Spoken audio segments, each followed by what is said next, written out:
ರಾಹು ಮಂಗಳನಿಂದ ನವಪಂಚಮ ಯೋಗ ಮೇಷ ಸೇರಿ ಈ 4 ರಾಶಿಯವರ ಗೋಲ್ಡನ್ ಟೈಮ್ ಶುರು. ಆಗಸ್ಟ್ 2ರಂದು ಮಂಗಳ ಮತ್ತು ರಾಹುವಿನ ನಡುವೆ ವಿಶೇಷ ನವಪಂಚಮ ಯೋಗ ರೂಪುಗೊಳ್ಳಲಿದ್ದು ಸೆಪ್ಟೆಂಬರ್ 18ರವರೆಗೂ ಜಾರಿಯಲ್ಲಿರುತ್ತದೆ. ಈ ಅವಧಿಯಲ್ಲಿ ಮೇಷ, ಮಿಥುನ, ತುಲಾ ಮತ್ತು ಕುಂಭ ರಾಶಿಯ ವ್ಯಕ್ತಿಗಳು ಆರ್ಥಿಕ ಲಾಭದ ಜೊತೆಗೆ ಶಕ್ತಿ ಮತ್ತು ಆತ್ಮವಿಶ್ವಾಸದಲ್ಲಿ ಹೆಚ್ಚಳವನ್ನು ಅನುಭವಿಸಬಹುದು. ಆ ಲಕ್ಕಿ ರಾಶಿಗಳ್ಯಾವುವು ಎಂಬುದು ಇಲ್ಲಿದೆ. ಗ್ರಹಗಳ ಪ್ರಬಲ ಅಧಿಪತಿ ಎಂದು ಪರಿಗಣಿಸಲಾದ ಮಂಗಳ ಆಗಸ್ಟ್ 2ರ ರಾತ್ರಿ ವೃಷಭ ರಾಶಿಯನ್ನು ತೊರೆದು ಮಿಥುನ ರಾಶಿಯನ್ನು ಪ್ರವೇಶಿಸಲಿದೆ. ಈ ಸಂಚಾರವು ಮಂಗಳ ಮತ್ತು ರಾಹುವಿನ ನಡುವೆ ವಿಶೇಷ ನವಪಂಚಮ ಯೋಗ ರಚನೆಗೆ ಕಾರಣವಾಗುತ್ತದೆ. ಇದು ಸೆಪ್ಟೆಂಬರ್ 18ರವರೆಗೆ ಜಾರಿಯಲ್ಲಿರುತ್ತದೆ. ನಮಸ್ಕಾರ ಸ್ನೇಹಿತರೆ, ಶಿವಲೋಕ ಚಾನಲ್ಗೆ ಸ್ವಾಗತ. ಈ ಸಮಯದಲ್ಲಿ ಮಂಗಳವು ರಾಹುವಿಗೆ ಹೋಲಿಸಿದರೆ 5ನೇ ಮನೆಯಲ್ಲಿರುತ್ತದೆ.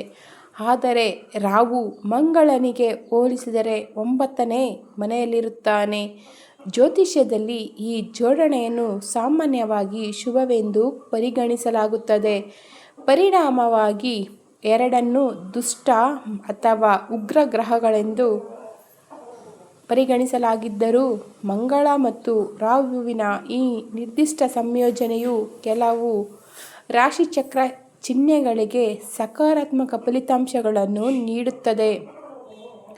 ನಿರ್ದಿಷ್ಟವಾಗಿ ಹೇಳುವುದಾದರೆ ಮೇಷ, ಮಿಥುನ, ತುಲಾ ಮತ್ತು ಕುಂಭ ರಾಶಿಯವರಿಗೆ ಸೇರಿದವರು ಹೆಚ್ಚಿದ ಶಕ್ತಿ, ಆತ್ಮವಿಶ್ವಾಸ ಮತ್ತು ಆರ್ಥಿಕ ಸಮೃದ್ಧಿಯ ಲಕ್ಷಣಗಳನ್ನು ನೋಡಬಹುದು. ನೋಡೋದಕ್ಕೆ ಮುಂಚೆ ಯಾರೆಲ್ಲ ನೋಡ್ತಿದ್ದೀರೋ ಈ ವಿಡಿಯೋನ ದಯವಿಟ್ಟು ಸಬ್ಸ್ಕ್ರೈಬ್ ಮಾಡಿ, ಸಪೋರ್ಟ್ ಮಾಡಿ ಮತ್ತು ಕೊನೆಯವರೆಗೂ ವಿಡಿಯೋನ ಸ್ಕಿಪ್ ಮಾಡದೆ ನೋಡಿ. ಅದರಲ್ಲಿ ಏನೋ ಒಂದಿರುತ್ತೆ, ಅರ್ಥ ಮಾಡ್ಕೊಳ್ಳಿ. ಮೊದಲನೇದಾಗಿ ಕುಂಭರಾಶಿ. ಕುಂಭರಾಶಿಯಲ್ಲಿ ಜನಿಸಿದವರಿಗೆ ಮಂಗಳ ಮತ್ತು ರಾಹುವಿನ ಈ ಸಂಯೋಗವು ಶಕ್ತಿ ಮತ್ತು ಉತ್ಸಾಹವನ್ನು ಹೆಚ್ಚಿಸುತ್ತದೆ. ನಿಮ್ಮ ಗುರಿಗಳನ್ನು ಸಾಧಿಸಲು ನೀವು ಹೆಚ್ಚು ಶ್ರಮಿಸುತ್ತಿರುವುದನ್ನು ಕಾಣುವುದು ಮತ್ತು ನಿಮ್ಮ ಯೋಜನೆಗಳು ಯಶಸ್ವಿಯಾಗುವ ಸಾಧ್ಯತೆಯೂ ಇದೆ. ನಿಮ್ಮ ವೃತ್ತಿಜೀವನಕ್ಕೆ ಸಂಬಂಧಿಸಿದ ಕಾರ್ಯತಂತ್ರದ ನಿರ್ಧಾರಗಳು ನಿಮ್ಮ ಪರವಾಗಿ ಕೆಲಸ ಮಾಡುತ್ತವೆ. ಆದಾಯದಲ್ಲಿ ಹೆಚ್ಚಳದ ಸೂಚನೆಗಳಿವೆ ಮತ್ತು ಯಾವುದೇ ಹಣ ಬೇರೆಡೆ ಸಿಲುಕಿಕೊಂಡಿದ್ದರೆ ಅದನ್ನು ಮರಳಿ ಪಡೆಯುವ ಸಾಧ್ಯತೆ ಇದೆ. ಕುಟುಂಬ ಜೀವನದಲ್ಲಿ ಸಕಾರಾತ್ಮಕ ಬದಲಾವಣೆಗಳನ್ನು ಸಹ ಗಮನಿಸಬಹುದು. ಇದು ಉತ್ತಮ ಮಾನಸಿಕ ಯೋಗಕ್ಷೇಮಕ್ಕೆ ಕಾರಣವಾಗುತ್ತದೆ. ಎರಡನೇದು ಯಾವುದಪ್ಪ ಅಂದರೆ ಮೇಷರಾಶಿ. ಮೇಷರಾಶಿಯವರು ಮೇಷರಾಶಿಯ ಆಡಳಿತ ಗ್ರಹವಾಗಿರುವುದರಿಂದ ಅದರ ಸಂಚಾರವು ನಿಮ್ಮ ಮೇಲೆ ಗಮನಾರ್ಹ ಪರಿಣಾಮ ಬೀರುವ ಸಾಧ್ಯತೆಯೂ ಇದೆ. ರಾಹುವಿನೊಂದಿಗೆ ರೂಪುಗೊಂಡ ನವಪಂಚಮ ಯೋಗ ನಿಮ್ಮ ಆತ್ಮವಿಶ್ವಾಸವನ್ನು ಹೆಚ್ಚಿಸಲು ಸಹಾಯ ಮಾಡುತ್ತದೆ. ನೀವು ಅತ್ಯುತ್ತಮ ವೃತ್ತಿ ಅವಕಾಶಗಳನ್ನು ಎದುರಿಸಬಹುದು ಮತ್ತು ನಿಮ್ಮ ಕಠಿಣ ಪರಿಶ್ರಮವು ಫಲ ನೀಡುವ ಸಾಧ್ಯತೆ ಇದೆ. ಷೇರು ಮಾರುಕಟ್ಟೆ ಅಥವಾ ಹೂಡಿಕೆಗಳಲ್ಲಿ ಹೊಂದಿರುವವರು ಹಠಾತ್ ಆರ್ಥಿಕ ಲಾಭದ ಸಾಧ್ಯತೆಯನ್ನು ಕೂಡ ಈ ಸಮಯದಲ್ಲಿ ನೋಡಬಹುದು. ನಿಮ್ಮ ಆರ್ಥಿಕ ಸ್ಥಿತಿ ಬಲಗೊಳ್ಳಬಹುದು. ಇದು ಜೀವನದ ಸೌಕರ್ಯಗಳು ಮತ್ತು ಐಷಾರಾಮಿಗಳಲ್ಲಿ ಹೆಚ್ಚಳಕ್ಕೆ ಕಾರಣವಾಗಬಹುದು. ತಂತ್ರಜ್ಞಾನ ಅಥವಾ ನಿರ್ವಹಣೆಗೆ ಸಂಬಂಧಿಸಿದ ಕ್ಷೇತ್ರಗಳಲ್ಲಿಯೂ ಯಶಸ್ಸನ್ನು ಸೂಚಿಸಲಾಗುತ್ತದೆ. ಮೂರನೇದಾಗಿ ಮಿಥುನ ರಾಶಿ.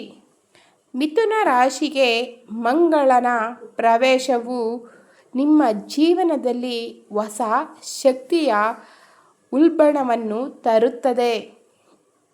ರಾಹುವಿನೊಂದಿಗೆ ಈ ಹೊಂದಾಣಿಕೆಯು ನಿಮ್ಮ ನಿರ್ಧಾರ ತೆಗೆದುಕೊಳ್ಳುವ ಸಾಮರ್ಥ್ಯಗಳನ್ನು ಬಲಪಡಿಸಬಹುದು.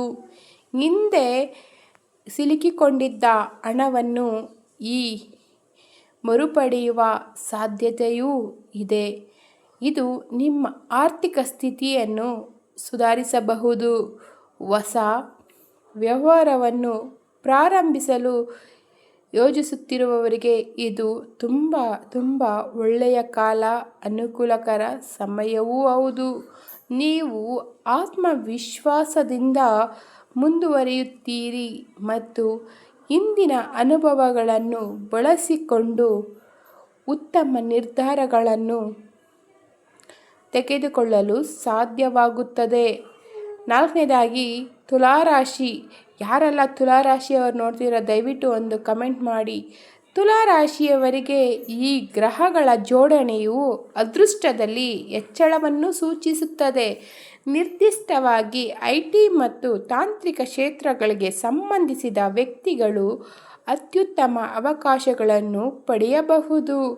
ವೃತ್ತಿಜೀವನದ ಪ್ರಗತಿಯು ಆತ್ಮವಿಶ್ವಾಸವನ್ನು ಹೆಚ್ಚಿಸುತ್ತದೆ ಮತ್ತು ಹೊಸ ಜವಾಬ್ದಾರಿಗಳನ್ನು ತೆಗೆದುಕೊಳ್ಳುವ ಸಾಧ್ಯತೆಯೂ ಇರುತ್ತದೆ. ಉದ್ಯಮಿಗಳು ತಮ್ಮ ಉದ್ದಿಮೆಗಳನ್ನು ವಿಸ್ತರಿಸಲು ಅವಕಾಶವನ್ನು ಈ ಸಮಯದಲ್ಲಿ ಪಡೆಯಬಹುದು. ಆರ್ಥಿಕ ನಿರೀಕ್ಷೆಗಳು ಬಲಗೊಳ್ಳುತ್ತವೆ ಮತ್ತು ಕೆಲವು ವ್ಯಕ್ತಿಗಳು ಅನಿರೀಕ್ಷಿತ ಮೂಲಗಳಿಂದ ಸಂಪತ್ತನ್ನು ಸಹ ಪಡೆಯಬಹುದು. ಈ ವಿಡಿಯೋ ಇಷ್ಟವಾದರೆ ಲೈಕ್ ಮಾಡಿ, ಶೇರ್ ಮಾಡಿ ಮತ್ತು ಸಬ್ಸ್ಕ್ರೈಬ್ ಮಾಡಿ. ಸೂಚನೆ: ಇಲ್ಲಿ ನೀಡಲಾದ ಎಲ್ಲ ಜ್ಯೋತಿಷ್ಯ ಮಾಹಿತಿ ಮತ್ತು ಪರಿಹಾರಗಳು ಜ್ಯೋತಿಷ್ಯ ಮತ್ತು ಧಾರ್ಮಿಕ ನಂಬಿಕೆಗಳ ಆಧಾರದ ಮೇಲೆ ನೀಡಲ್ಪಟ್ಟಿವೆ. ಇದರ ಕುರಿತು ಯಾವುದೇ ವೈಜ್ಞಾನಿಕ ಸಾಕ್ಷ್ಯಗಳಿಲ್ಲ. ಈ ಮಾಹಿತಿಯನ್ನು ಪರಿಗಣಿಸಲು ಮತ್ತು ಸಂಪೂರ್ಣ ವಿವರಗಳಿಸಲು ಸಂಬಂಧಿತ ಪರಿಣಿತರಿಂದ ಸಲಹೆ ಪಡೆಯುವುದು ತುಂಬ ಉತ್ತಮವಾಗಿದೆ. ತಮ್ಮ ಅಮೂಲ್ಯವಾದ ಸಮಯವನ್ನು ನೀಡಿದ್ದಕ್ಕೆ ಹೃತ್ಪೂರ್ವಕವಾದ ವಂದನೆಗಳು. ದಯವಿಟ್ಟು ಸಬ್ಸ್ಕ್ರೈಬ್ ಮಾಡೋದನ್ನು ಯಾರೂ ಮರಿಬೇಡಿ.